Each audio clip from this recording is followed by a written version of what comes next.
Last night when I came out to do my homily, I saw these few people in church. You could shoot a cannon through church and not hit anybody. And I says, I know where they're going. They're going to the polka mass in Fordyce. That's why they're not here at Saturday.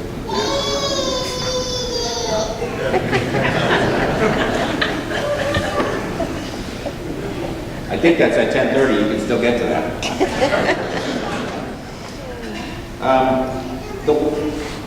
The book of Sirach, oh, by the way, last night I was sitting here in my chair after communion saying to myself, there's something I'm supposed to do.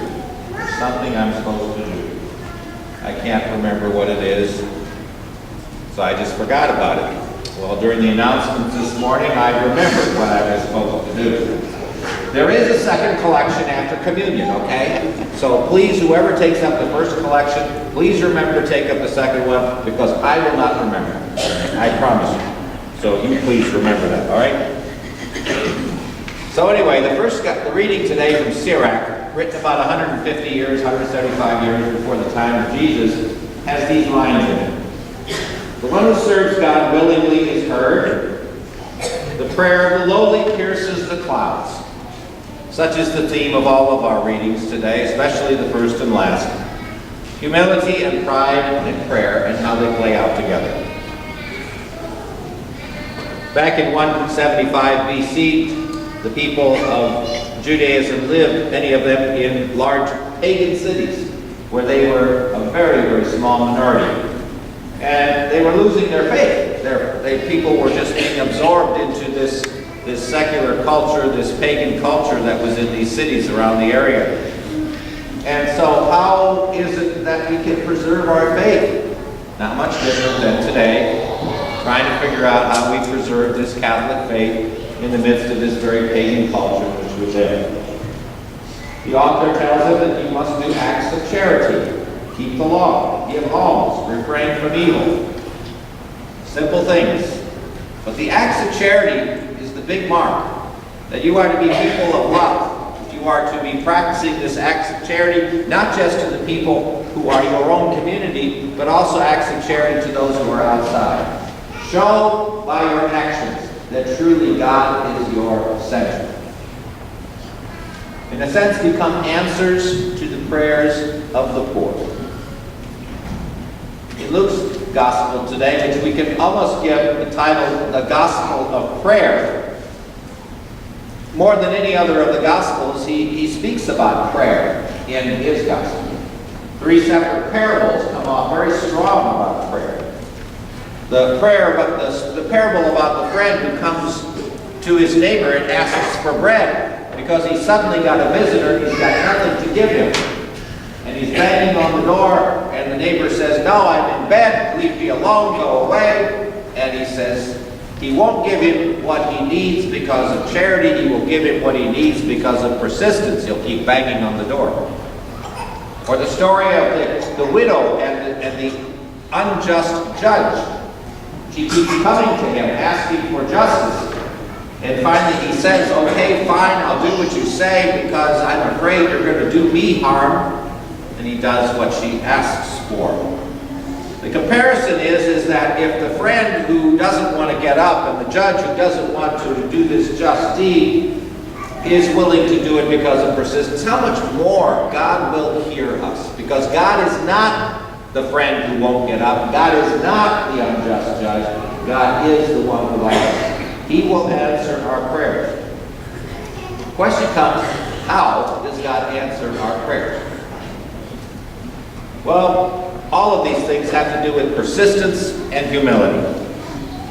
The Pharisees and the tax collectors were anything but friends.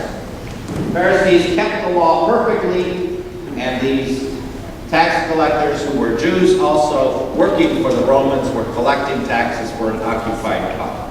So they not only were making money kind of off the unjust occupation of their land by the Romans, but they were also representing this culture. The Pharisee says, I fast. The Pharisees went to the temple, and that was the best place to pray. You couldn't be better in terms of praying in those days than going to the temple. And he went to the temple 3 times a day to pray. And he stood there in the front and he pleaded not with God, but with himself. As Jesus says the story here today, interestingly enough, you got to catch the line. He says this to himself. He's not talking to God, he's talking to himself. And he starts listing all these good things that he does. Jews were only had to fast during the days of atonement once a year, kind of like our Lent idea. This guy fasted twice a week, and he made everybody know that he was fasting. He whitened his face and he disheveled his clothes so he could tell people, I'm fasting. You only had to pay the tithe on your agricultural products. He went ahead and paid tithe on all of his income. He felt that he had created such a surplus of righteousness that God should just do what he wants. God will naturally hear it. And worst of all, in the process of saying his prayer, he put everybody else down by saying how good I am. Not like his tax collector. Here comes a tax collector standing in the back of the temple, confessing his sins and begging for mercy. You know, prayer really has more to do, I think, with changing ourselves than it is with changing God's mind. We think that our prayers change God's mind. We might have kind of a disconnect we need to think about. Our prayer is always connected to God's will. God's will has always been to answer our prayers in the way he answers them. Because the most important part of this process is for us to realize that we're not God. And secondly, God does love us. And thirdly, he wants to walk with us no matter what the circumstances of our lives may be. Even if it's the worst possibility. He gives us that sense that I'm with you in this. As I suffered on the cross, so I suffer with you when those things don't go our way. But God hears that humble petition. When we have converted enough, when we have changed enough to be that humble person in the presence of God's will, to be able to be saying to God, your will, not mine, like Jesus did in the Garden of Gethsemane. When we're able to, like that publican, say, have mercy on me, a sinner, then we've captured really the essence of prayer. Because that's really what it's all about. Really understanding that in the presence of God, we are his child. He does care for us and walk with us. And we can actually feel that in our prayer. When we humbly sit with God and present to him all of our needs, and we lay it out there for him, and we tell him what's going on in our lives. He hears that in our hearts, and he sits there in our hearts with us, helping to carry that cross. There's a story about a stonemason who was part of the process of carving all the different intricate details at Canterbury Cathedral in England. He was assigned one task with this large stone to carve this particular motif because it would fit right where the architect wanted it to go. You know, all these stones had to fit together. They were all going to tell a story. And so as he's working on this stone, he made a terrible mistake, and without thinking. And so he harms the stone such that there was no way to pull out of it anymore that particular theme, that particular thing that was assigned to him. The architect is very upset with him because these stones don't come easily, and they're always expensive, and so, you know, he's kind of upbraids him a little bit, but the architect takes a look at the mistake, and takes a look at the work he had done already. The architect starts to take the mallet and he starts to create a different scene that he knew in his own heart would fit with the rest of the stones that were being done. As he started the project, he shared with the stonemason what he wanted, and he gave the chisel and the mallet back to the stonemason to finish the job. And the new motif was created to fit perfectly in that scene. And that's the way God is with us too. That with our own sins, with our own imperfections, God can take those things and turn them turn them into his way of presenting to the world the truth of what he's all about, that he's a God of love and he can redeem us, and he can take our weaknesses and he can actually make them come out as the strength and the ability for us then to help him save the world.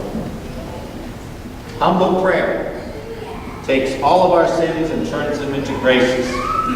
Like the alcoholic, who his addiction never leaves him, but he becomes a sign to all of what God can do when we let him work through us and through our weaknesses. So I end with a little story about a little girl that was saying her prayers one night. Her grandpa was walking down the hallway, and he heard his little granddaughter saying her prayers. And he was so impressed because she was kneeling there by her bed. As he went past the door, he could hear her say, A, B, C, D, E, F, G, H, I, J, K. And she kept on going, X, Y, Z. And he was intrigued and wondering, what was she doing? So he had to walk in and ask her, what were you telling God? Were you talking to God? What were you telling him? And she says, oh, Grandpa, I had so many good things I wanted to tell God today, and so many thoughts in my mind, but I just couldn't get them out because they're just all jumbled up in my head. So I decided I would just give God the alphabet and let him figure it out himself. And sometimes that's the way it is with us in our prayers, and sometimes it's all jumbled up inside of us, and we get all these emotions and all these things, and kind of like, let's put that in God's hands, and he'll figure it out. I'm going to pause for a moment, some extra time, because I need to encourage you, if you have not had a chance to give a gift or to make a pledge to the annual appeal of the Archbishop, I spread around the church those pledge cards all over the place. And so if you want to take one home, or if you even want to fill one out now and just put it in the collection basket, just do that so that we can, number one, make our goal, but try to make the goal that I set for the parish, was if we can get 300 donors to participate in this. And so if your gift is even just $10, that's great. It's just one way in which you can help this larger church. You know, there's a worm here on the floor, and he started over here, and he's not quite over there, so I think by the time he gets there, I can shut up. So.